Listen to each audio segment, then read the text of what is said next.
विचारसागर विचारसागर ग्रंथामध्ये तरंग चौथा आणि चौथ्या तरंगामध्ये आपण आज विचार पाहणार आहोत. प्रमातृ चैतन्याविषयी अवच्छेदवादी व आभासवादी यांचा मतभेद. त्याला आपण कालपर्यंत पाहून आलो की प्रमातृ चैतन्य आहे, त्या चैतन्याला उपाधी सापेक्ष वेगवेगळे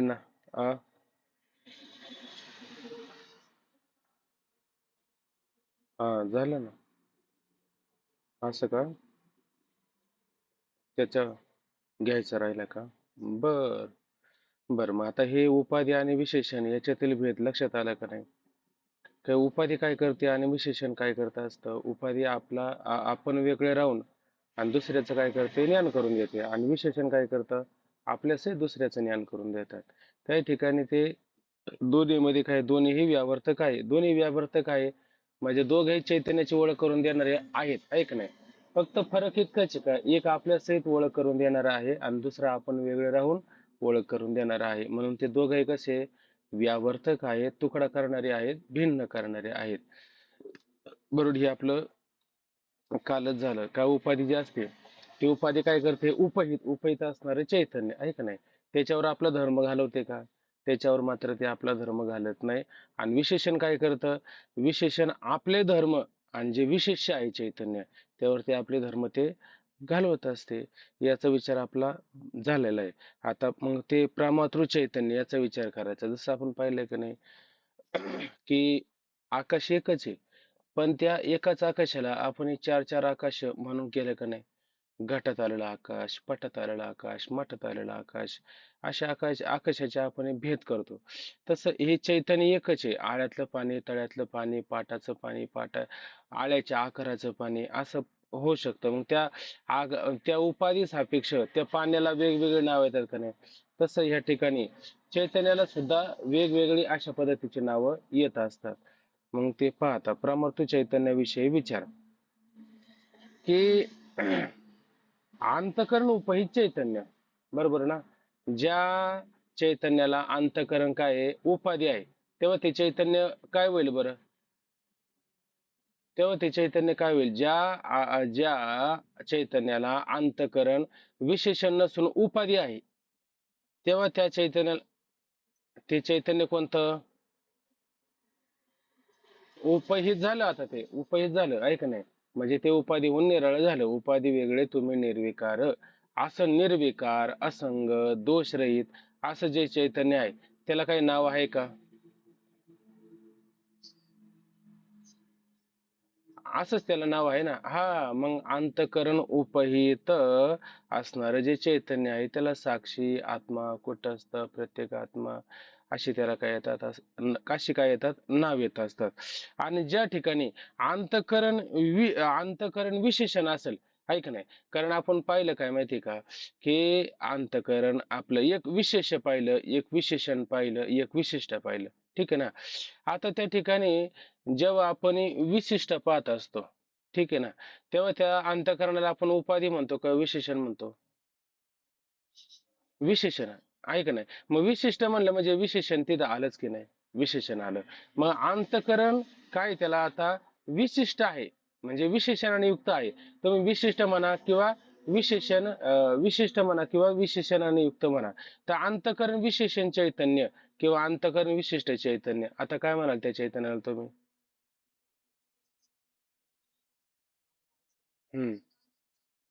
हम्म असे असे त्याला नाव येतील का नाही. बर. आता समजा ते चैतन्य आहे, ते काय करतं, अंतःकरणातून आता बाह्य पदार्थाचं ज्ञान करण्याकरता जाणार आहे. आता ते अंतःकरणे, पण त्या अंतःकरणाच्या ठिकाणी परिणाम होऊ लागलेला आहे. त्याचा परिणाम मन, बुद्धी, चित्त, अहंकार अशा पद्धतीने त्याचा काय होत असतो, परिणाम होत असतो. आता बाह्य पदार्थाचं ज्ञान करायचंय, मग तेच असलेलं अंतःकरण आता बाहेर चाललेलं आहे. पण बाहेर जात असताना आहे असं जाईल का शरीराच्या आकाराचं? नाही. ते कसं होतं, तळ्यातलं पाणी कसं पाटाच्या माध्यमातून लंबाईकार होत असतं आणि मग ते बाहेर जातं, तसं आता हे अंतःकरणात असणारं चैतन्य बाहेर चाललं, पण चैतन्य सहज असं जात नाही, तर त्याला वृत्तीच्या माध्यमातून जावं लागतं. जसं आळ्यातल्या पाण्याला पाटाच्या माध्यमातून बाहेर जावं लागतं, तसं या चैतन्याला बाहेर जायचंय, ज्ञान करून घेण्याकरता जायचंय. म्हणजे जातं कसं, अंतःकरणाची जेव्हा वृत्ती परिणाम होतो तेव्हा त्याला वृत्ती म्हणतो. त्या वृत्तीच्या माध्यमातून हे चैतन्य बाहेर चाललेलं आहे, बरोबर आहे की नाही? पण ती अंतःकरणाची वृत्ती बाहेर चालली, पण ते विशेषणाने युक्त नसून उपाधीने युक्त नसून विशेषणाने युक्त आहे, म्हणून ते विशिष्ट झालं ना, बरोबर आहे की नाही? मग आता ते अंतःकरण विशेषण किंवा अंतःकरण विशिष्ट असणं, अंतःकरण वृत्ती विशिष्ट किंवा अंतःकरण वृत्ती विशेषण असणारं जे चैतन्य आहे, त्यालाच आपण काय म्हणू लागलो आता, आहे का नाही? त्याला प्रमाण चैतन्य असं त्या ठिकाणी म्हणू लागलं. अजून काय नाव, अजून काय म्हणू शकतो त्याला आपण? त्याला प्रमाण चैतन्य म्हणू शकतो ना. विषय अजून त्याने विषयापर्यंत गेलेले आहे का? घट विषय आहे ना, घट पट हे विषय अजून दूर आहे ना, का लगेच तिथे गेलेत होते? वृत्ती तिथपर्यंत गेले नाही, आता शिकतात ते डोळ्याच्या माध्यमातून चाललेले आहे ना पुढं. डोळा हे प्रमाण त्या ठिकाणी, डोळा हे करण आहे का? का डोळा कारण आहे? आहे का नाही? डोळा हे काय आहे? करण आहे त्या ठिकाणी, असं लक्षात घ्यायचं. हम्म. म्हणून अंतःकरण वृत्ती, मला तर इथं लाईटच कमी आहे त्यामुळे दिसायची अडचण येते. जर झालं मागं पुढं तर लगेच सांगा वाटलं असतं. अंतःकरण वृत्ती विशिष्ट चैतन्य, त्याला काय म्हणतो आपण हे? प्रमाण चैतन्य असंही त्या ठिकाणी म्हणू शकतो. पर पुढचं असं म्हणलं, आता ते वृत्ती जो विषय आहे, ऐक नाही, किंवा तो प्रमेय आहे, त्याला प्रमेय म्हणा, त्याला विषय म्हणा, असं म्हणलं तरी चालेल ना. घाटाला प्रमाता प्रमाण आणि प्रमेय, ऐक नाही, तसं घट काय हा विषय आहे. तर आता त्या ठिकाणी ते वृत्ती तिथपर्यंत चाललेली आणि घटापर्यंत वृत्ती गेलेली आहे, ऐक नाही, घटापर्यंत वृत्ती गेलेली आहे आणि वृत्तीचा आणि घटाशी ऐक्य झालेलं त्या ठिकाणी आहे. तेव्हा ती अंतकरण वृत्ती घटादी जड विशेषण चैतन्य किंवा जड विशिष्ट चैतन्य, घटादी जड विशिष्ट चैतन्य. पण वृत्ती सहित घ्यायचं बरं का. आता ते वृत्ती शब्द घातला तर जास्त लांब होईल ना, जास्त लांब होईल. म्हणजे घटादी जड, जडार्थ, काय जड पदार्थ विशिष्ट चैतन्य, तेव्हा ते काय होईल? प्रमेय चैतन्य. आता प्रमेय जड आहे का? आपल्या सॉरी, चैतन्य जड आहे का? चैतन्य असं लंबायकार होतं का? लांब असं चैतन्य होतं कधी? चैतन्य लांब होत नाही. चैतन्य असं घट होत नाही, ऐक नाही. पण त्या उपाधीमुळे त्याला वेगवेगळे नाव आले की नाही. एकच मनुष्य शेतीत गेला का शेतकरी, दवाखान्यात गेला डॉक्टर की करू लागला का डॉक्टर, त्याला वेगवेगळे नाव येतात की नाही. तसं चैतन्याला ही वेगवेगळे नाव येतात. पण चैतन्याला नाव आले फक्त उपाधीच्या सापेक्ष, चैतन्य मात्र एकच आहे. म्हणून घटादी जड असं तेव्हा चैतन्याला नाव येतं, तेव्हा ते चैतन्य जड होतं असं मात्र त्याचा अर्थ न होता, ते जड उपाधी लागली म्हणून त्याला प्रमेय चैतन्य, किंवा त्याला आपण काय म्हणू शकतो, घट काय त्या ठिकाणी विषय ना, मग त्याला आपण विषय चैतन्य पण म्हणू शकतो, है का नाही? म्हणून घटादी जड पदार्थ विशिष्ट चैतन्य, त्याला प्रमेय चैतन्य म्हणतात. आता घटादी पदार्थाकार, म्हशीत जसा रस वतला की तो रस म्हशीच्या आकाराचा होतो की नाही. आता रस तिथं फक्त म्हशीपाशी नेऊन ठेवलाय, ऐक नाही, आणि नुसता म्हशीपाशी नेऊन ठेवलाय, तेव्हा तो म्हशीच्या आकाराचा रस होईल का? नाही होणार. जोपर्यंत तुम्ही त्या म्हशीत साच्यामध्ये तो रस ओतत नाही, तोपर्यंत तो रस त्या साच्याच्या म्हशीच्या आकाराचा होईल का? अजिबातही त्या ठिकाणी होणार नाही. आता ती वृत्ती तिथं घाटापर्यंत गेली, पण नुसती जाऊन उपयोगाची नाही, तर ती काय व्हायला लागल? घाटाच्या आकाराची व्हावं लागेल ना. मग ती घाटाच्या आकाराची झाली, म्हणून घटादी पदार्थाकार झाली. घट हा पदार्थ आहे आणि त्या पदार्थाच्या काय झाली? आकाराची त्या ठिकाणी होते. तेव्हा ती घटादी पदार्थाकार अंतकरण वृत्ती विशिष्ट चैतन्य, ते झालं प्रमा चैतन्य, आहे का नाही? किंवा त्याला अजून एक नाव आहे का लक्षात तुमच्या? वाहा, प्रमिती चैतन्य, आहे का नाही? आता ते ज्ञान यथार्थ आहे का अयथार्थ आहे? प्रमिती प्रमा चैतन्याचं यथार्थ ज्ञान आहे, म्हणजे त्याचा कधी व्यवहारामध्ये बाद होऊ शकत नाही, असं लक्षात येतं. ठीक आहे. आता हे चैतन्याचे तुम्हाला पाचही प्रकार कळाले का नाही? जेव्हा त्या अंतकरण त्या चैतन्याला उपाधी होतं तेव्हा त्याला काय नाव येतं?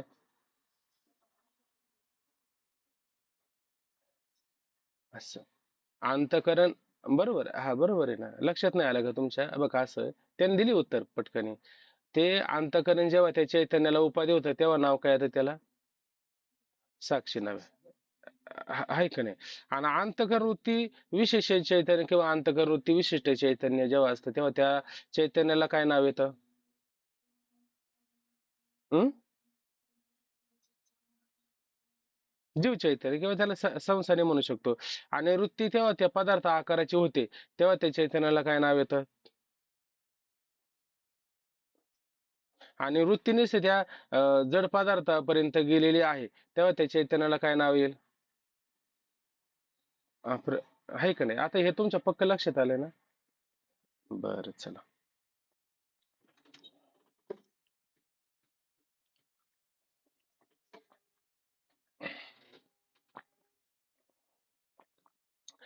प्रमाता जो संसारी जीव त्याचे अंतकरण विशेषण आहे. बघा आता प्रमाता जो सांगितला का नाही, जो संसारी जीव इथं वर काय दिलेलं आहे? संसारी म्हणा, जीव चैतन्य म्हणा, प्रमाता म्हणा, असं जे म्हणलंय का नाही, तर हे काय प्रमाता जो संसारी जीव असा या ठिकाणी सांगितलं का नाही, त्याचे अंतकरण विशेषण आहे. आहे का नाही? आणि तिथं जर उपाधी असलं तर त्याला काय म्हटलं असतं आपण? साक्षी आत्मा कुटस्थ असं म्हटलं असतं. ठीक आहे ना? म्हणून त्याचे अंतकरण काय झाले? विशेषण झाले. आहे का नाही? आणि जेव्हा ते अंतकरण जर उपाधी झालं तेव्हा त्याला प्रमाता जीव संसारी असं नाही म्हणता आलं असतं. त्याला आत्मा कुटस्थ साक्षी असं म्हणता आलं असतं. परंतु इथं प्रमाता जो संसारी जीव त्याचे अंतकरण विशेषण आहे. कारण बघा आता इथं जरा बारकाईने विचारायला आहे, थोडं लक्षात घ्या. सगळ्यांनी ग्रंथामध्ये पाहायचा प्रयत्न करा. कारण प्रमात्याच्या स्वरूपात अंतःकरणाचा प्रवेश असून, बघा इथं काय म्हणलं? कारण प्रमात्याच्या स्वरूपात अंतःकरणाचा प्रवेश असून घटादी प्रमेय चैतन्याहून निराळे करून दाखवते.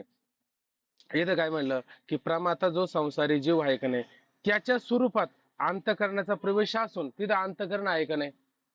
तिथं अंतःकरण आहे ना, त्याच्या चैतन्याच्या अत्यंत कसं आहे ते जवळ आहे का नाही? म्हणून प्रमातेच्या स्वरूपात अंतःकरणाचा प्रवेश असून प्रमेय चैतन्याहून वेगळे करून दाखवतं. आहे का नाही? पण तू ते काय करतं आपल्याला?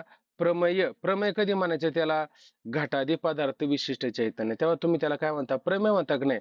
तर त्याच्यातून ते काय करतं? तुम्हाला वेगळे करून दाखवते, निराळे करून दाखवते.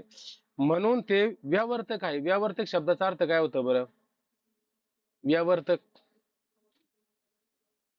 वेगळं करून दाखवणार, तुकडा करून दाखवणार, भिन्न करून दाखवणार. म्हणजे अंतकरण आणि प्रमातू हे एकमेकांमध्ये आहे किंवा दोन्ही एक आहे असं त्याचा अर्थ नाही घ्यायचा. प्रवेश आहे ना एकमेकांमध्ये, असा प्रवेश होतो का नाही आपला? असा या अंतकरणाचा प्रमातू चैतन्याच्या ठिकाणी प्रवेश आहे, इथपर्यंत ठीक आहे. परंतु अंतकरण अंतकरण मात्र चैतन्य झालेलं आहे का? अंतकरण जड आहे. पण ते काय केलं? ते चैतन्याच्या ठिकाणी प्रमातूच्या ठिकाणी त्याचा प्रवेश जरी असला तर ते काय करतं? व्यावर्तक करतं, निराळ करतं, तुकडा पाडतं, भिन्न करतं, पृथक करतं त्याला, असं त्याचा अर्थ घ्यायचा. परंतु मग तुम्ही म्हणाला अंतकरण चैतन्य एक झालं. अंतकरण आणि चैतन्य एक मात्र होऊ शकत नाही. ते फक्त भिन्न करण्याकरता, विशेषण होऊन भिन्न करण्याकरता त्या ठिकाणी असतं. म्हणून काय म्हणलं की कारण प्रमात्याच्या स्वरूपात, जेव्हा प्रमात्याचं आपण स्वरूप पाहतो का नाही, प्रमात्याचं स्वरूप म्हणजे कोणाचं स्वरूप बरं? प्रमात्याचं जीवाचं स्वरूप लक्षात घ्यायचं आहे का नाही? आपण जेव्हा जीव भाव जेव्हा पाहतो की नाही, अंतकरण, अंतकरण विशिष्ट चैतन्य आणि अंतकरणामध्ये चैतन्याचं पडलेलं प्रतिबिंब, हे प्रमात्याचं स्वरूप आहे ना. म्हणजे जीवाचं स्वरूप आपण पाहतो ना त्यामध्ये, आहे का नाही? जीवाचं स्वरूप पाहत असताना आता त्या चैतन्याचं प्रतिबिंब कशात पडतं बरं? अंतःकरणात. म्हणजे आता प्रवेश झाला का नाही तिथं? प्रवेश झाला आहे का नाही? असं लक्षात घ्या. म्हणून प्रमात्याच्या स्वरूपात म्हणजे जीवाच्या स्वरूपात, संसारी जीवाच्या स्वरूपामध्ये अंतःकरणाचा प्रवेश आहे. अंतःकरणाचा प्रवेश आहे म्हणूनच तो संसारी प्रमातू झाला का नाही? आणि अंतःकरणाचा प्रवेश नसेल तर त्याच्या ठिकाणी सुख दुःख पाप पुण्य जन्म मरण असं हे राहिलं असतं का? अहो नसतं ना राहिलं, आहे का नाही? कारण हे सारे धर्म कुठे घेत होते? आभास आपल्या ठिकाणी घेतो ना. सुख दुःख पाप पुण्य म्हणजे अंतःकरणातल्या सुख दुःखाचा प्रवेश कुठे आहे? त्याच्यात आहे. अंतःकरणामध्ये सुख दुःख आहे, आहे का नाही? म्हणून ते प्रमात्याचं जीवाचं संसाराचं स्वरूप तयार होऊ शकतं की नाही? नाही तर होईल का? म्हणून त्या अंतःकरणाचा तिथं प्रवेश आहे ना, म्हणून तर त्याच्यावरती धर्म येतात की नाही. आता ते धर्म कसे येतात, कसे कसे येतात, त्याचा विचार आपण पुढं आज होतं की नाही माहित नाही, पण बघू प्रयत्न करून. कारण त्याच्या स्वरूपात म्हणजे जीवाच्या संसारीच्या स्वरूपामध्ये अंतःकरणाचा प्रवेश असून घटादी प्रमेय चैतन्याहून निराळे करून दाखवते, ऐक नाही. आता प्रमेय ऐक नाही, घट वगैरे इथं पण चैतन्य आहे का नाही, मग ते चैतन्य वेगळं आहे, हे चैतन्य वेगळं आहे, ऐक नाही. घटापर्यंत गेलं ते घट चैतन्य, ऐक नाही. आणि हे अंतःकरणात आहे ते वेगळं चैतन्य, असं त्याच्यामध्ये फरक करून दाखवला का नाही, असा फरक करून दाखवला आहे. म्हणून प्रमेय चैतन्य वेगळे करून दाखवते, म्हणून ते कसं झालं, त्याचं अंतःकरण व्यावर्तक झालं. ठीक आहे. ज्याच्या स्वरूपाच्या ठिकाणी प्रवेश नसून व्यावर्तक असते ते उपाधी. आता इथं काय दिलं बघा. आता ज्याचा स्वरूपाच्या ठिकाणी प्रवेश नसून म्हणजे जे अंतकरण म्हणतं का, बघा आता साधू संतांचं अंतकरण आपलं पण अंतकरण आहे का नाही. साधू संतांना किती पीडा झाल्या, किती त्रास झाला, आणि ते काय म्हणले, बरे झाले दिवाळी, मग असं म्हणलं की नाही, मग त्यांचा अंतकरणात निश्चय झाला का नाही. मग त्या अंतकरणाचे धर्म त्याने घातले का त्या चैतन्यावरती. तो का म्हणे आहे देव आहे तसा आहे, ऐक ना, देव जसा आहे तसा आहे, त्याच्यात काय बदल होतो का. पाण्यावरती कमळाचं कमळ राहतं का नाही, पण पाण्याने कधी ते मलिन होतं का, लिप्त होतं का, सडून जातं का, खराब होतं का, कधीच होत नाही. असं होतं का नाही, पाण्यावर राहतं का नाही. तसं संतांचं अंतकरण संसारामध्ये आहे का नाही, पण त्या संसाराने कधी लिप्त झाले का. तेव्हा ते अंतकरण संतांचं उपाधी होईल का विशेषण होईल. उपाधी होईल. आणि आपलं अंतकरण नेहमी काय होत असतं,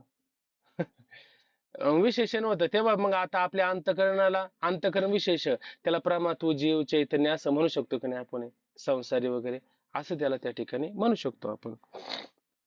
बघा, आता हे उपाधीचं सांगतात आणि हे झालं वरती विशेषणाचं. प्रमातूचं स्वरूप सांगितलं तेव्हा ते जीवाचं स्वरूप सांगितलं. आता साक्षीचं स्वरूप सांगत असताना काय म्हणतात, की ज्याचा स्वरूपाच्या ठिकाणी प्रवेश नसून व्यावर्तक असते ती काय असते, उपाधी असते. इथपर्यंत ठीक आहे. आता घटाकाशाच्या दृष्टांतात घट आकाशाची उपाधी आहे. बघा आता घट आकाशाचं वर्णन आपण पाहिलं की नाही, तर त्या घटाकाशाच्या दृष्टांतामध्ये घट काय झालं, आकाशाची उपाधी झालं, आहे का नाही. का त्याने आकाशाला पकडून ठेवलं, फक्त काय केलं, वेगळं करून दाखवलं का नाही. घटाने आकाशाला वेगळं करून दाखवलं, तेव्हा त्या घटामध्ये आलेलं आकाश आहे, तेव्हा तुम्ही त्या आकाशाला काय म्हणू लागले, घटाकाश. वेगळं केलं का नाही, वेगळं केलं का नाही, त्याला व्यावर्तक केलं का नाही घटाने. घटाने त्याला काय केलं, व्यावर्तक निराळं पृथक तुकडा पाडून निराळं केलं, भिन्न केलं.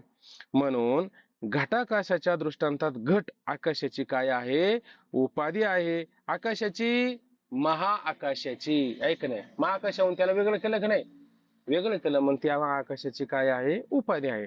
म्हणून आकाशाच्या स्वरूपात त्याचा प्रवेश नाही. आता आकाशाच्या स्वरूपात त्या घाटाचा प्रवेश आहे का. आकाशाच्या स्वरूपात त्याचा बिचाऱ्याचा प्रवेश नाही. परंतु तो कसा आहे, वेगळं करून दाखवतं की नाही, वेगळं करून दाखवतं, तेव्हा त्याला उपाधी असं म्हणायचं. म्हणून आकाशाच्या स्वरूपात त्याचा प्रवेश नाही, ऐक नाही. आता जर त्याचा जर प्रवेश झाला तेव्हा ते उपाधी होईल का विशेषण होईल मग ते. आणि प्रवेश नसेल तर ते उपाधी होऊ शकतं, आहे का नाही. म्हणजे आपण वेगळंच राहिलं की नाही, गट आपण वेगळा राहिला, आहे का नाही, असं लक्षात घ्यायचं. म्हणून आकाशाच्या स्वरूपात त्याचा प्रवेश नाही, आणि तो महाआकाशाहून घटाकाश वेगळे करून दाखवतो. आणि महाआकाशाचं स्वरूप लक्षात आलं ना आपल्या, फार छोट्या छोट्या अतिशय सूक्ष्म पोकळी, त्याला पण महाआकाशामध्ये घेतलं जातं, ठीक आहे ना. म्हणून महाआकाशाहून घटाकाश वेगळे करून दाखवते, म्हणून तो गट काय करतो, त्या आकाशाला वेगळं करून दाखवतो, म्हणून त्याला काय म्हणायचं, उपाधी असं त्या ठिकाणी म्हणायचं. हे जर तुमच्या काही कोणाच्या लक्षात नाही आलं, आता मला असं वाटतं तुम्ही एवढी धडधडीत उत्तर देता, मग याच्यापेक्षा आता तुम्हाला काय कळलं पाहिजे बरं. हे पुष्कळ झालं ना तुम्हाला कळायला, आहे की नाही, भरपूर झालं.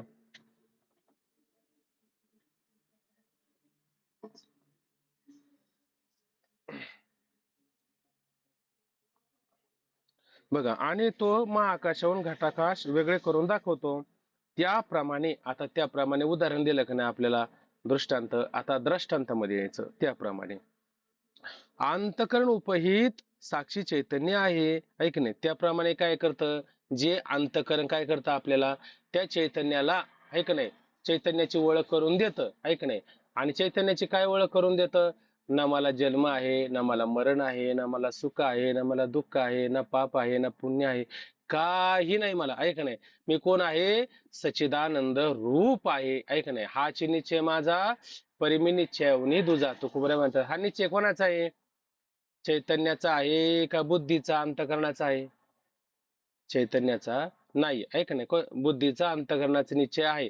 पण निश्चय मी, हाची निश्चय माझा, म्हणजे माझा म्हणण्याचं तात्पर्य कोणाचा, बुद्धीचा, ऐक नाही. पण मी कसा आहे, त्याच्याहून निराळा आहे, म्हणून तिथं व्यावर्तक झालं का नाही ते, म्हणून त्या ठिकाणी ते व्यावर्तक झालं, निराळं झालं. म्हणून काय म्हणले, की त्याचप्रमाणे अंतःकरण उपाय साक्षी चैतन्य आहे.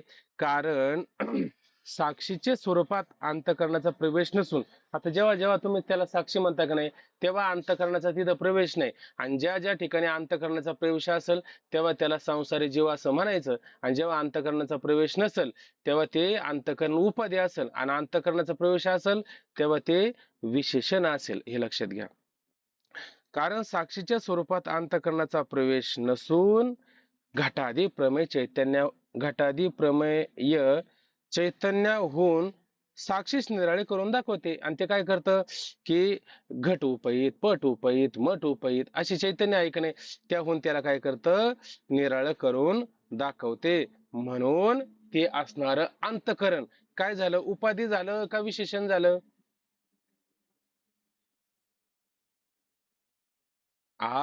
म्हणून उपाधी आहे, उपाधी आहे, अंतकरण उपाधी आहे.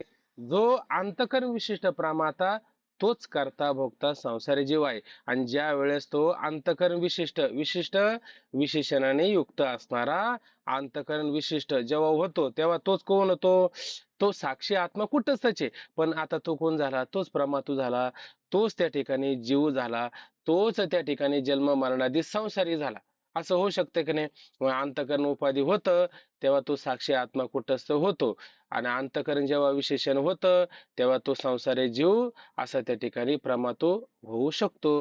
हे लक्षात आलं. प्रमातो कधी होतो, आहे का नाही, जीव प्रमातो संसारी कधी होतो, जेव्हा अंतःकरण विशेषण असेल तेव्हा. आणि अंतःकरण जेव्हा उपाधी असतं, तेव्हा तो साक्षी आत्मा कुटस्थ असतो, आहे का नाही. मग याच्यामध्ये असं लक्षात घ्यायचं, की कोणाचा चैतन्यामध्ये प्रवेश होतो, तेव्हा त्याला काय नाव येतं, कोणाचा चैतन्यामध्ये प्रवेश असून तेव्हा त्याला काय नाव येतं, आणि कोणाचा चैतन्यामध्ये, अं? कोणतं अंतःकरण, कोणतं अंतःकरण,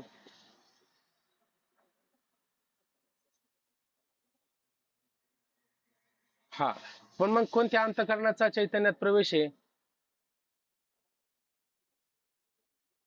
कोणतं अंतःकरण, उपाधीनं अंतःकरण युक्त त्याचा प्रवेश असतो का विशेषणाने युक्त अंतःकरण त्याचा प्रवेश असतो, विशेषणाने युक्त अंतःकरण असतं त्याचा चैतन्यात प्रवेश असतो, ऐक नाही. तो स्वतःच्या धर्मासहित ओळख करून देतो ना, स्वतःच्या धर्मासहित ओळख करून देतो, तेव्हा मात्र ते विशेषण असतं अंतःकरण, आहे का नाही. आणि आपण वेगळे होऊन, म्हणजे ज्याचा अंतःकरणात प्रवेश, ज्याचा चैतन्यात प्रवेश नसून चैतन्याला वेगळं करून दाखवतं, तेव्हा ते अंतःकरण उपाधी होतं. आणि जेव्हा अंतःकरण उपाधी होतं, तेव्हा त्याला साक्षी आत्मा कुटस्थ असं त्या ठिकाणी म्हटलं जातं.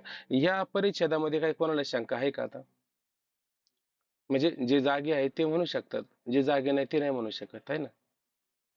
जाग म्हणजे सावध राहणं, जागे तर सगळेचे, डोळे तर सगळ्यांच्या खिडक्या उघडे आहे. जाग म्हणजे सावध, म्हणजे सगळा मुद्दा लक्षात आलेला आहे. काहींच्या लक्षात आला नाही तर मग ते विचारू शकतात, आहे की नाही. हम्म.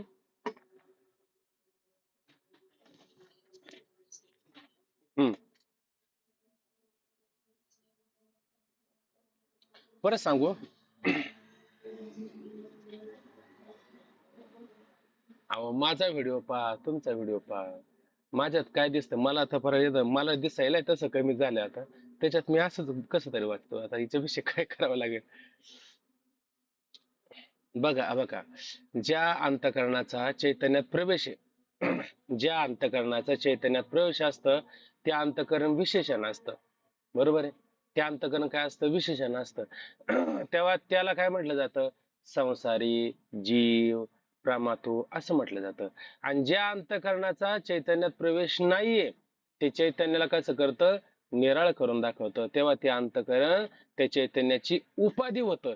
तेव्हा त्याला काय म्हटलं जातं, त्याला साक्षी, आत्मा, कुटस्थ असं म्हटलं जातं. एवढ्यातच सगळं समाधान आहे याच्यातलं. का वेगळे एवढ्यातच सगळ्यात समाधान आहे. आलं लक्षात ना? फक्त माझं समाधान करताना का म्हणू, तुमचं समाधान झालं पाहिजे. हम्म. आता आपल्याला आहे ना, हे विशेषण झालं, उपाधी झालं, आता पुष्कळ झालं आहे का नाही. आता आपल्याला थोडे औषधवाद कशाला म्हणायचं, आभासवाद कशाला म्हणायचं. कारण जीवाची व्याख्या करत असताना आहे ना, अंतःकरण, अंतःकरण विशिष्ट चैतन्य आणि चैतन्यामध्ये अंतःकरणाचं, चैतन्य त्याच्या अंतःकरण चैतन्याचं पडलेलं प्रतिबिंब असं जीव म्हणतो का नाही आपण. तर आता काय त्याच्यामध्ये वादी आहेत. वादी वादी म्हणजे ते कोर्टातले, ते वादी नाही, ऐक नाही, वादी प्रतिवादी इथं नाही. हे शास्त्रातले वादी इथं काय म्हणतात, की एक औषधवाद सांगतो आणि एक आभासवाद त्या ठिकाणी सांगतो. आता औषधवाद आणि आभासवाद आपण हे दुसऱ्या तरंगात शिकून आलो, पण इथं जरा थोडा आणखीन बारकाव त्याच्यात आलेला आहे, त्याचा विचार करू आपण. तर परिच्छेद क्रमांक 48, प्रमातृ प्रमातृ चैतन्याविषयी अवच्छेदवादी व आभासवादी यांचा मतभेद. बघा आता काय म्हणतात. ते प्रमातृ चैतन्य आहे का नाही, प्रमातू चैतन्य इथं साक्षी, आत्मा, कुटस्थ असा विचार घेतलाय का? म्हणजे इथं आता अंतःकरण कोणतं विशेषणाने युक्त असेल का उपाधीने युक्त असेल? विशेषणाने युक्त असणारा अंतःकरण आहे, कारण प्रमातू चैतन्याचा विचार आलेला आहे, जीवाचा विचार आलेला आहे. तर त्याच्यामध्ये त्यांचा वाद आहे. काय वाद घालतात ते पाहता. व्यापक चैतन्यास फक्त अंतःकरण अवच्छेदक मानून त्यास जीव म्हणावे असे ज्याचे मत आहे, त्यास अवच्छेदवादी असे म्हणतात. बघा आता. काय म्हटलं, सर्व व्यापक असणारे चैतन्य. आकाश कसं आहे, सर्व व्यापक आहे का नाही? आकाश सर्व व्यापक त्या ठिकाणी आहे. आणि त्या आकाशाला घटाने काय केलं, अवच्छेदक केलं का, निराळ केलं का? केलं ना, तसं आहे का नाही. फक्त आता ते उपाधी झालं इथपर्यंत फरक आहे, पण नाव त्याला आलं का नाही वेगळं, घटाकाश. तसं हे सर्व व्यापक असणारं चैतन्य आहे. आणि त्या चैतन्याला काय करतं, हे अंतःकरण त्या ठिकाणी अवच्छेदक करतं. अवच्छेदक म्हणजे काय बरं, तुम्ही चार्ट तयार केला का नाही, व्यावर्तक करतं असं म्हणा बरं. आता निराळ करतं असं म्हणा बरं. तिथं आता व्यावर्तक करतं, अवच्छेदक करतं आहे का नाही, असं तिथं म्हणू शकता आपण. म्हणजे निराळ करतं, वळ करून देतं, त्याचा तुकडा पाडतं. व्यापक चैतन्यास फक्त अंतःकरण काय करतो, फक्त बरं का, इथं शब्द काय आलेला आहे, फक्त शब्द आलेला आहे, ऐक नाही. उदाहरण आधी सोपं उदाहरण करून देतो, मग तुमच्या लक्षात येईल. की असं समजा की चार चार मुलं आहेत त्यांना, बरोबर ना, आई वडिलांना किती मुलं आहेत, चार मुले. आई वडील आता म्हातारे झालेले आणि घरामध्ये वाद होऊ लागलेले, ठीक आहे ना. चार मुलं म्हणण्यापेक्षा दोन मुलं धरा, चार नका धरू, दोनच मुलं धरा. दोन मुले आणि घरामध्ये आता वाद होऊ लागले आहे का नाही, वाद होऊ लागले. आणि वाद होऊ लागले, मग वाद होऊ नये, मग आता म्हणले काय करा, आता तुम्ही भक्त होऊ नका, आता तुम्ही कोण व्हा, विभक्त व्हा, म्हणजे वाटण्या करून घ्या आहे का नाही. पण आता वाटणी मागायची कोणी, तर एक त्याच्यामध्ये मोठा धाडशी होता आहे का नाही, आणि त्याला लेकरं बाळ होती. पण मग तो काय केला, बायका पोरांचा कोणाचा विचार करायला गेला नाही. तो स्वतः म्हणला, वडिलांकडे गेला, म्हणला माझी मला वाटणी घेऊन टाका. तो गेला आणि त्याने काय केली, आपला जो भाग होता वाटणीचा, तो त्याने काय केला, स्वतंत्र घेऊन टाकला ऐक नाही. आणि बाकीचा मग दुसरा जो भाव होता, तो पण मग तो काही जाईन. तेव्हा त्याची मुलं त्याला म्हटली का आपली पण वाटणी ती पण घेऊन टाका, तुम्हाला मी कसं काय जाऊ. तर मुलं म्हणले चला ना आम्ही येतो तुमच्या बरोबर. मग मुलांसहित त्या मुलं, तो बाप त्यांचा, ते गेले त्या म्हाताऱ्याकडे आणि त्यांनी त्यांची वाटणी घेतली. आता वाटणी दोघांची पण झाली ना, आणि सारखीच झाली ना, का काही फरक आहे त्याच्यामध्ये? काही फरक नाही. म्हणजे हा एकटा गेला, एकट्याने काय केलं, त्या क्षेत्राला काय केलं, अवच्छेदक केलं ऐक नाही. आणि दुसऱ्याने काय केलं, मुलाला घेऊन गेला आणि बाप सुद्धा स्वतः गेला आणि त्या क्षेत्राला काय केलं, अवच्छेदक केलं. आता मावशी फक्त अवच्छेदक काय हे तुम्ही समजून घ्या. एका एका एका वृत्ती एका वेळेला एकाच विषयाचं ग्रहण करते, एका वेळेला अनेक विषयांचं ग्रहण करत नाही. मग हे तुमच्या लक्षात आलं पाहिजे उदाहरण. तसं नुसतं अंतःकरण अवच्छेदक करतं, हा एक भाग आहे. आणि आभासासहित अंतःकरण काय करतं, अवच्छेदक करतं. दोन मुद्दे सांगायचे आहेत. एक नुसतं अंतःकरण अवच्छेदक करतं आणि एका ठिकाणी असं म्हटलं का अंतःकरण आणि आभास हे दोघे मिळून काय करतात, अवच्छेदक त्या ठिकाणी करत असतात. ठीक आहे ना.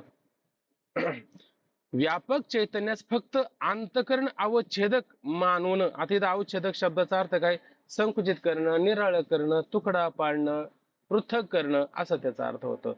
म्हणून अवच्छेदक मानून त्यास जीव म्हणावे. मग इथं काय म्हणायचं, फक्त अंतःकरण आणि चैतन्य आहे का नाही. कोणतं चैतन्य, अंतःकरण विशिष्ट चैतन्य आणि अंतःकरण या दोन्हीलाच त्या ठिकाणी काय म्हणतात, जीव असं म्हणतो. आणि आपण आतापर्यंत जीवाची व्याख्या काय पाहिली बरं, जीवाची व्याख्या काय पाहिली आपण.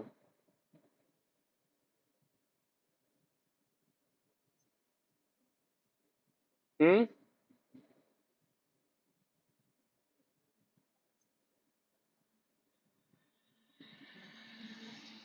तीन गोष्टी म्हणजे एक विशेष मानलं, एक विशेषण मानलं आणि एक विशिष्ट मानलं, बरोबर ना. या तीन गोष्टी मानताय का नाही. आणि या आता इथं औषधवाद्यामध्ये काय म्हटलं, दोन गोष्टी मानल्या आणि याला जीव असं म्हणा. काय म्हणा, जीव असं म्हणा. कोण म्हणतो, औषधवादी काय म्हणतो की सर्वव्यापक चैतन्याला फक्त अंतःकरण काय करतं, अवच्छेदक करतं, तुकडा पाडतं, निराळं करतं, संकुचित करतं, वेगळं करून दाखवतं, त्यालाच त्या ठिकाणी काय आहे, जीव असं म्हणावं. हे कोण म्हणतात, अवच्छेदवादी असं त्या ठिकाणी म्हणतात, आहे का नाही. आणि आता आभासवादी त्या ठिकाणी काय म्हणतात पहा, आणि फक्त अंतःकरण उपाधी अगर विशेषण न मानता आभासयुक्त अंतःकरण उपाधी विशेषण मानावे असे ज्याचे मत त्यास आभासवादी म्हणतात. काय आभासवाद्यांचं मत बरं, आभासवाद्यांचं मत काय आहे, तुम्ही फक्त अंतःकरण त्या ठिकाणी काय करतं, संकुचित करतं असं मात्र त्या ठिकाणी मानू नका. तर कसं मानायचं, ते अंतःकरण उपाधी असो किंवा विशेषण असो. हा फरक फरक काय, आता मुद्दा कुठं चाललेला आहे आपल्याला. तुम्ही दोन गोष्टी मानता, दोन गोष्टी न मानता किती माना, तीन गोष्टी माना. अहो मग म्हणा अंतःकरण उपाधी विशेषण, अहो कोणत्याही असू द्या काही फरक पडत नाही. अंतःकरण विशेषण असलं काय आणि अंतःकरण उपाधी असलं काय फरक पडतो, फक्त चैतन्याला वेगवेगळे नाव येतात. येऊ द्या चैतन्याला नाव वेगवेगळी, काही फरक पडत नाही. फक्त आभासयुक्त अंतःकरण माना त्याच्यामध्ये. नुसतं अंतःकरण मानून चालेल का, म्हणे आरसा आहे आणि मुख आहे आपलं, ठीक आहे ना. मग ह्या दोन गोष्टी मानून चालेल का, का त्या आरशामध्ये आपल्या मुखाचं प्रतिबिंब मानलंच पाहिजे. कारण आरसा आला आणि मुख आलं तर मुखाचं आरशामध्ये प्रतिबिंब पडतच की नाही. आणि ते संयुक्तिक होऊ शकतं की नाही. आणि समजा आभासाच्या अवस्था वगैरे जर सांगायच्या म्हणलं तर आभासाच्या अवस्था सांगता येतील कुठं, आभासवादामध्ये. औषधवादामध्ये आभासाच्या अवस्था तरी आपल्याला सांगता येईल का, सांगता येणार नाही. मग सगळ्यात सोपं काय होईल, सगळ्यात सोपं औषधवाद सोपं वाटेल का आभासवाद सोपं वाटेल आपल्याला, आभासवाद त्या ठिकाणी आपल्याला सोपा आणि सहज होऊ शकतो. तर पहा आता हे आभासवादी काय म्हणतात की फक्त अंतःकरणाला उपाधी विशेषण हा विषय सोडून द्या, हे न मानता तुम्ही हे मानू नका. ऐक नाही, याच्या माग पण आता हा विचार बरं का, पण उद्याला परत याचा विचार घेऊ आपण. खालपर्यंत आज विचार करणार आहोत. किती वेळ राहिला आपल्याकडे, हाय 20 मिनिटं जवळजवळ आपल्या हक्काचे आहे. चला हे हे करू पहिल्यांदा. आभासयुक्त अंतःकरण उपाधी व विशेषण मानावे असे ज्याचे मत त्यास आभासवादी असे म्हणतात. दोहात फक्त एवढा, दोहात फरक एवढाच की औषधवादी चैतन्यास फक्त अंतःकरण उपाधी विशेषण मानतात. बघा आता दोघांमध्ये फरक आहे. का औषधवादी काय करतात की चैतन्यास फक्त अंतःकरण काय करतात, उपाधी विशेषण त्या ठिकाणी मानतात. आणि आभासवादी त्या अंतःकरणात आभास जास्त मानतात. अंतःकरण विशेषण उपाधी दोघं मानतात की नाही, औषधवादी आणि आभासवादी त्या अंतःकरणाला उपाधी विशेषण दोघं मानतात की नाही, मानतात. आणि आभासवादामध्ये एक गोष्ट जास्त कोणते सांगितले, आभास आहे का ना, जो चिदाभास तो मात्र अधिक सांगितला. आणि कशामध्ये कमी सांगितला, कोणत्या वादात, आणि आभासवादामध्ये जास्त सांगितलं, कारण तो आभासवादच आहे ना, असंच आहे का नाही. दोघात फरक एवढाच की औषधवादी चैतन्यास फक्त अंतःकरण उपाधी विशेषण मानतात आणि आभासवादी त्या अंतःकरणात आभास मात्र जास्त मानतात. पण दोन्ही मतात विशेषणासहित जी चैतन्य जीव आहे, ऐक नाही. पण दोन्ही मतामध्ये काय दिलं, विशेषणासहित चैतन्य जीव आहे. तो जीव दोघं मानतात की नाही, दोघं त्या ठिकाणी मानतात. आणि दोघं ते सारखंच मानतात की नाही. बघा, हे दोघं मग आता त्या ठिकाणी कोणता त्याला काय म्हणतात, मग तो शब्द पण मागे एक शब्द होऊन गेला की प्रक्रिया भिन्न असतात पण सिद्धांत एकच असतो, त्याला काय म्हणतात, प्रक्रिया भिन्न असतात पण सिद्धांत एक असतो. शब्द येऊन गेला होता, आठवतं का तुम्हाला काही? हा, एक शब्द त्याला येऊन गेला होता, एकदिशी मत. एकदिशी मत असा शब्द आलता ना, आहे का नाही? हा, एक नाही नाही, एक वहिवाद तर ते वेगळा, एक जन्म घ्यायचा तो एक वहिवाद, आहे का नाही? एकदिशी म्हणायचं त्याला, एकदिशी म्हणायचं. एकदिशी मत म्हणजे काय, तर तुमच्या आता एखादं गणित सोडायला दिलं ना, तर त्याच्या प्रक्रिया तुम्ही भिन्न भिन्न करू शकता, आहे का नाही? पण उत्तर एकच आलं सगळ्यांचं, आहे का नाही? तसं या ठिकाणी जीव जीव म्हणता असताना आहे ना, त्यांच्या प्रक्रिया कशा आहेत, भिन्न भिन्न आहेत, आहे का नाही? एकाने काय म्हणलं औषधवादामध्ये, अंतकरण, आहे का नाही, आणि अंतकरणाने संकुचित केलेलं चैतन्य, एवढंच मांडलं. आणि आभासवादामध्ये काय सांगितलं, अंतकरण त्या चैतन्याला संकुचित करतं, आहे का नाही? इथपर्यंत ठीक आहे. पण ते आभासासही संकुचित करतं, म्हणजे त्याचा आभास अंतकरणामध्ये मानतं, म्हणून त्याला म्हणायचं आभासवाद, आहे का नाही? आणि ते दोघांमध्ये कसं आहे, दोन्ही त्या ठिकाणी दोन्ही त्या ठिकाणी जीव मात्र कसे मानतात, सारखेच मानतात. जीवाची जी व्याख्या आहे ते दोघांची कशी आहे, सारखीच आहे त्या ठिकाणी, असं विचार करतात. आणि चैतन्याच्या ठिकाणी सुख नाही दुःख नाही, आपलं साक्षी आत्मा कुठंच जो आहे का नाही, त्याच्यामध्ये सुख दुःख पाप पुण्य वगैरे काही नाही. आणि जीवाच्या ठिकाणी सुख दुःख पाप पुण्य आहे. फक्त हे काय करतात औषधवादी ना, हे सुख दुःख कशाचे मानतात, अंतकरणाचे मानतात. ते म्हणतात आभासाची काही मानायची गरज नाही. आणि आपण काय करतो का, मुक्त कशाला व्हायचंय, अंतकरणाला मुक्त व्हायचं का आभासाला मुक्त व्हायचंय? आभासाला मुक्त व्हायचं. कारण अंतकरणाचे धर्म आभासाच्या ठिकाणी येत असतात, आहे का नाही? मग आभासवादामध्ये कसा आभास सांगायचा, त्याच्या अवस्था वगैरे सांगायच्या, आणि त्याला काय करायचं, अंतकरणाचे धर्म अंतकरणावर घालून आपण मात्र वेगळं व्हायचं असतं. अशा ह्या यांच्या प्रक्रिया मात्र भिन्न भिन्न आहे. पण त्याच्यामध्ये जो असणारा चैतन्य साक्षी आत्मा कुठं असतो, तो कसा आहे, सगळ्याहून वेगळा आहे, निराळा आहे, असा नित्य शुद्ध बुद्ध मुक्त. या दोन्ही मतामध्ये कसं मांडलंय त्यांनी, सारखाच मानलेला आहे. तर दोन्ही मतात विशेषणासहित चैतन्य जीव आहे. दोन्ही मतामध्ये कसं, ते अंतकरण उपाधी असेल तेव्हा त्याला साक्षी म्हणायचं, अंतकरण विशेषण असेल तेव्हा त्याला जीव असं म्हणायचं. हे दोघां मतामध्ये कसं आहे, सारखंच आहे, फक्त त्यांच्या प्रक्रिया भिन्न भिन्न आहे, म्हणून ते दोघांचे मत कसे एकदिशी मत आहे. आणि तोच संसारी आहे, आणि त्यालाच काय म्हणायचं आपण, संसारी असं म्हणायचं. विशेष जो चैतन्य अंश त्याच्या ठिकाणी जन्म मरणादी संसार धर्माचा यत्किंचितही संबंध नाही. आणि विशेष जो विशेष विशेषण आणि विशिष्ट, त्याच्यामध्ये जो विशेष भाग आहे का नाही, तो चैतन्य अंश साक्षी आत्मा कुठस्थ जो आहे का नाही, त्याच्या ठिकाणी जन्म मरणादी संसार धर्माचा यत्किंचितही संबंध नाही. आहे का संबंध? ब्रह्मने नेमके त्या मेळे कर्म अकर्मा वेगळे, तो साक्षी तरी आहे का? आपण फक्त असं म्हणतो त्याला साक्षी साक्षी, तो साक्षी तरी आहे का? आणि साक्षी आल्याच्या नंतर पाप पुण्याने लिप्त होईल का नाही? तसं जर पाहिजे गेलं तर, अहो कमीत कमी तुम्ही साक्षीदार आहे का, आणि चला कोर्टात, मग आलं का कोर्टाची पायरी चढायची वेळ, साक्षीदार तरी व्हावं का माणसाने? तसं तो साक्षीदार तरी होईल का? तो साक्षीदार सुद्धा होऊ शकत नाही. पण त्याच्या सत्तेनं सगळं सत्ता चालली का नाही, त्याच्या सत्तेवर हे सगळं चाललेलं आहे असं म्हणा. म्हणून विशेष जो चैतन्य अवस्थेच्या ठिकाणी जन्म मरणादी संसार धर्माचा यत्किंचितही संबंध नाही.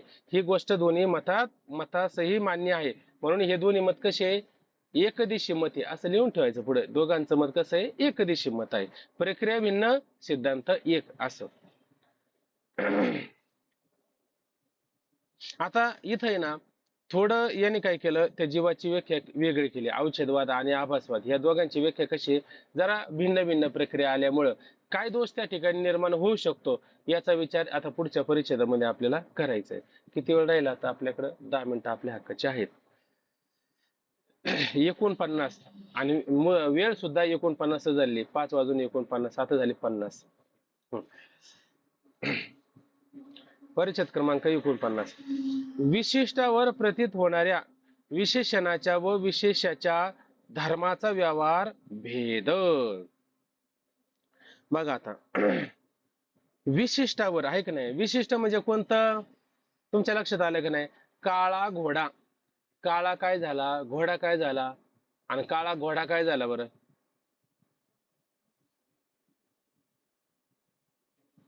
ठीक आहे. दंडी पुरुष जर म्हटल्याच्या नंतर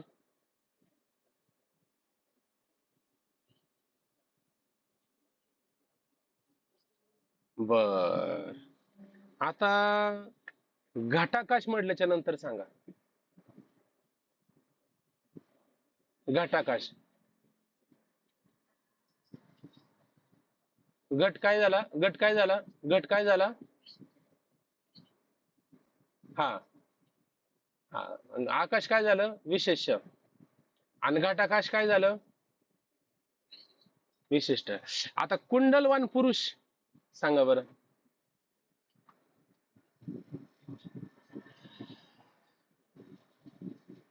ठीक आहे. आणि शस्त्री, शस्त्री, शस्त्री युद्धात गेला. शस्त्री म्हणजे शस्त्र धारण करणारा पुरुष युद्धात गेला, तेव्हा त्याला शस्त्र धारण करणारा पुरुष युद्धात गेले म्हणण्यापेक्षा हातात शस्त्र आहे का ना, त्याच्यामध्ये शस्त्र धारण केलंय, त्याला आम्ही शॉर्टकट काय म्हणतो, शस्त्री. आता याचा अर्थ सांगा, शस्त्र काय झाला?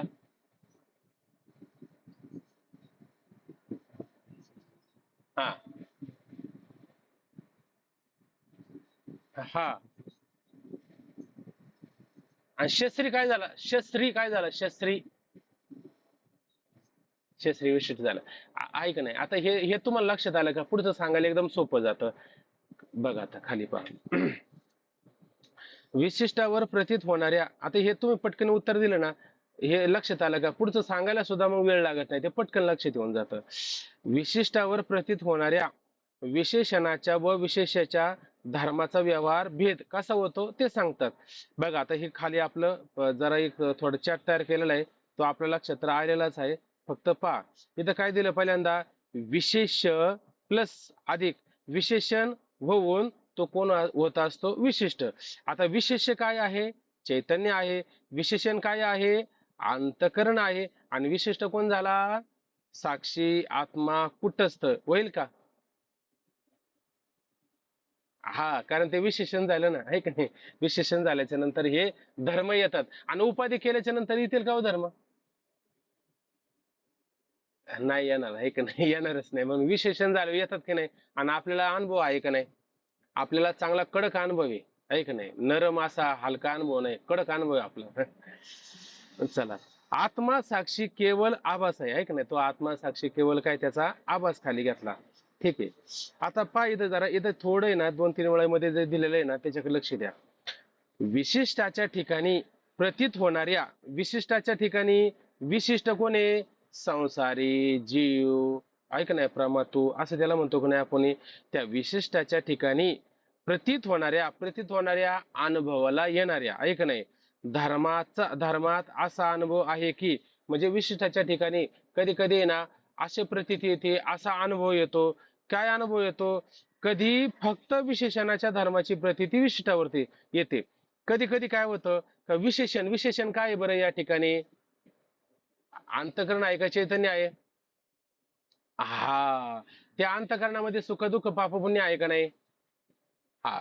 मग कधी कधी काय होतं, विशेषणाची फक्त, जर का फक्त शब्द दिलाय, फक्त विशेषणाच्या धर्माची प्रतीती विशिष्टावर येते. विशिष्टावर म्हणजे कशावर येते? जीवावर येते. मग म्हणजेच काय काय प्रतीती येते हो? अंतकरणात काय काय आहे आपल्या, सुख दुःख पाप पुण्य आहे का नाही? हे कुठे येतं? जीवावर. आणि जीव म्हणतो की नाही, मला जन्म मरण पाप पुण्य आहे, असं म्हणतो की नाही आपण? असं म्हणतो. मग कधी कधी फक्त काय, विशेषणाच्या धर्माची प्रतीती कुठे येते? विशिष्टावर येते. कधी कधी येते बरं का, ऐक नाही, नेहमी येते का? कधी कधी. म्हणजे ते सगळं सारखं नाही चालत, कधी कधी येत असते. म्हणून कधी फक्त विशेषणाच्या धर्माची प्रतीती विशिष्टावरती येते, कधी विशेषाच्या धर्माची प्रतीती विशिष्टावरती येते. बघा कधी कधी काय होतं का, विशेष कोण आहे? चैतन्य आहे, ऐक नाही, त्याची प्रतीती कुठे येते? विशिष्टावर, जीवावर येते, ऐक नाही. कधी कधी हे बघा, मी सोपं सांगू का, असं सोपं करू. कधी आता तो मुलगा आहे का नाही आणि त्याचे आई वडील आहे का नाही, कधी कधी आई त्या मुलाला रागवते, आहे का नाही. आई काय करते, आईची चुकी झालेली असते पण मुलाला रागवते, तुला कळत नाही का, आहे का नाही. म्हणजे आईचा राग कुठे गेला, मुलावर गेला. कधी कधी बापही रागवतो, आहे का नाही, बाप रागवतो, बापाचा राग कुठे गेला, मुलावर गेला. आणि कधी कधी आई वडील दोघंही खावला त्यात आणि मुलावरती दोघांचा राग जातो का नाही. मध्ये कधी कधी आईचाही राग जातो मुलावर, कधी कधी बापाचा राग जातो, आणि दोन्ही खवळलं का आई बापांचा दोघांचा राग मुलावर जातो. सोप्या भाषेत आहे ना. आता आता काही अवघड होईन का आपलं. असं लक्षात घ्या. आईला विशेषणाच्या ठिकाणी ठेवा, बापाला विशेषाच्या ठिकाणी ठेवा, आणि मुलाला कशाच्या ठिकाणी ठेवा. झालं का सोपं आता. ठीक आहे ना.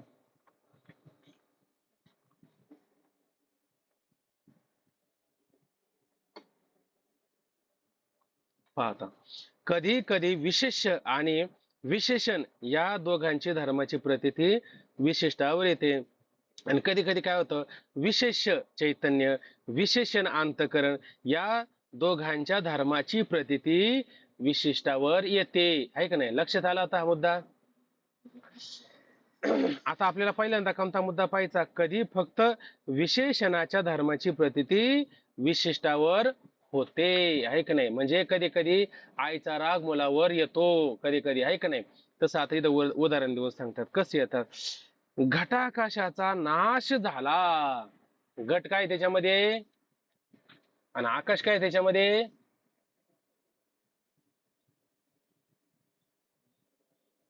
आ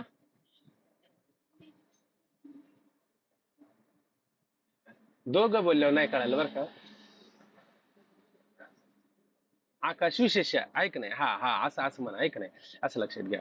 मग घटाकाशाचा नाश झाला या वाक्यात विशेषण जो घट, ऐक नाही, विशेषण काय आहे, जो घट त्याचा नाश झाला. नाश कशात झाला, आकाशाचा नाश झाला का घटाचा नाश झाला.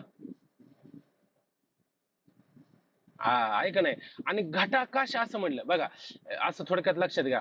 घट काय झालं, घट काय झालं, विशेषण झालं. आकाश काय झालं, विशेष झालं. आणि घटाकाश काय झालं, आहे का नाही. हा, आता घटाकाश म्हणजे काय, विशेष का विशेषण का विशिष्ट, घटाकाश एकत्र विशिष्ट, आहे का नाही.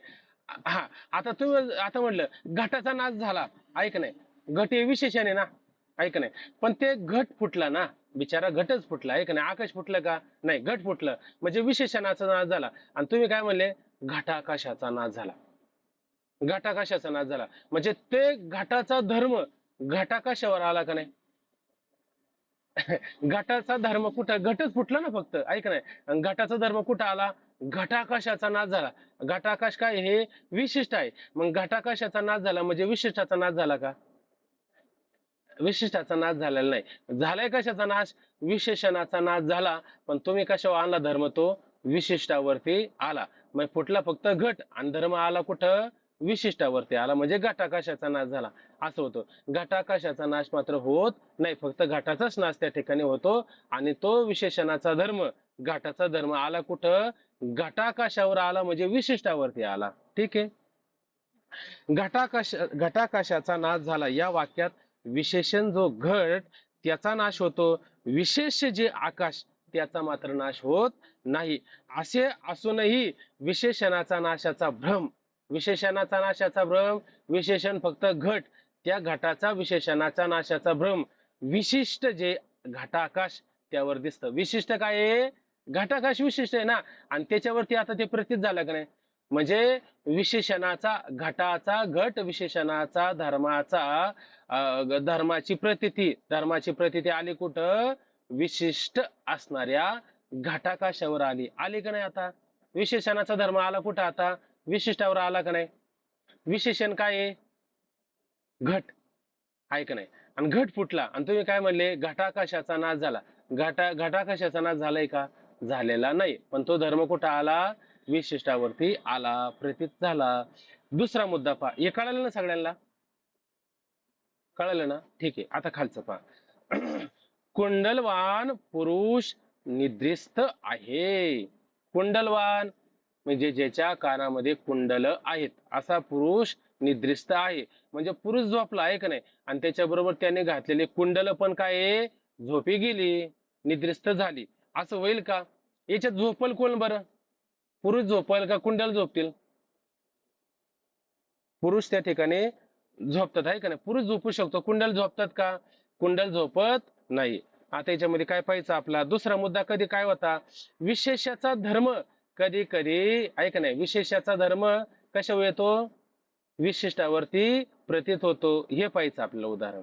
मग आता पहिल्या उदाहरणात पाहिलं का नाही, विशेषणाचा धर्म कधी कशा येतो, विशिष्टावरती येतो, आणि कधी कधी विशेषाचा धर्म विशिष्टावरती येतो. तर उदाहरण देऊन सांगतात, कुंडलवान पुरुष निद्रिस्त आहे.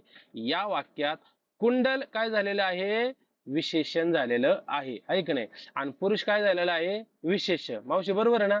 कुंडल काय झालेलं आहे,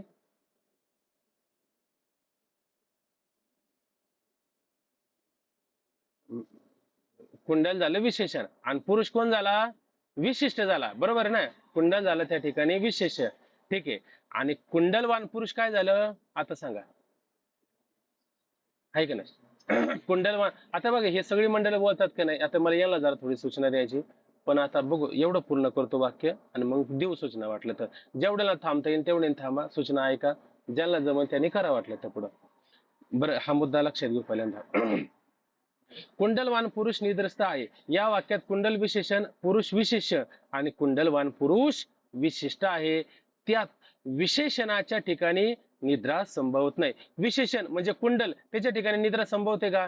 कुंडल झोपी गेले, ऐका ना, पुरुष झोपला आणि त्याच्याबरोबर कुंडल पण झोपी गेले, असं होईल का? कधी होत नाही. म्हणजे विशेषण कुंडल, तिथं झोप कधी संभवू शकते का? कधी संभवू शकत नाही. ती विशेष जो पुरुष त्याच्या ठिकाणी आहे, आणि विशेष जो पुरुष आहे का नाही, आहे का नाही, ज्याने कुंडला कानामध्ये घातलेलं आहे, त्याला झोप येते का नाही? त्याला झोप येते. पण विशिष्ट जो कुंडलवान पुरुष त्याच्या ठिकाणी दिसत नाही. पण विशिष्ट जो कुंडलवान पुरुष आहे त्याच्या ठिकाणी दिसते का? ते दिसते का? बघा ना, कुंडलवान पुरुष कोण आहे, विशिष्ट, आणि कुठं दिसते ते, हा असं म्हणायचं नाही का, दिसते कुठं ते, कुंडलवान पुरुष त्याच्या ठिकाणी दिसते, म्हणजे कुंडलवान पुरुष निद्रिस्त आहे, आहे का नाही? मग आता याच्यात धर्म कशाचा कशावर आला, कुंडलाचा धर्म आला का पुरुषाचा धर्म आला विशिष्टावरती? कारण कुंडलवान पुरुष निद्रिस्त आहे, कुंडलवान म्हणल्याच्या नंतर विशिष्ट झाला, आहे का नाही? आणि कुंडल झोपलेत का पुरुष झोपलाय? पुरुष विशेष आहे का विशेषण आहे?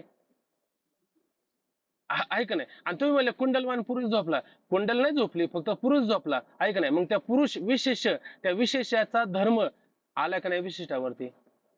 विशिष्टावरती धर्म आला. मग कधी कधी विशेषाचा धर्म विशिष्टावर पण येत असतो, प्रतीत होत असतो.